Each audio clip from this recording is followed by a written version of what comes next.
फडणवीसांना जीवे मारण्याची धमकी देणाऱ्या अटकेत मुख्य आरोपीला 7 मार्चपर्यंत पोलीस कोठडी. सगळे सोयऱ्यांच्या आरक्षणासाठी जरांगे पुन्हा मैदानात. धाराशिवमधून आजपासून संवाद दौऱ्याला सुरुवात. फडणवीसांवर जरांगेंची पुन्हा टीका.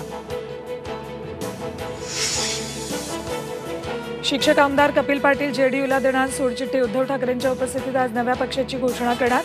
नितीश कुमार पुन्हा एनडीएमध्ये गेल्यानं कपिल पाटील नाराज.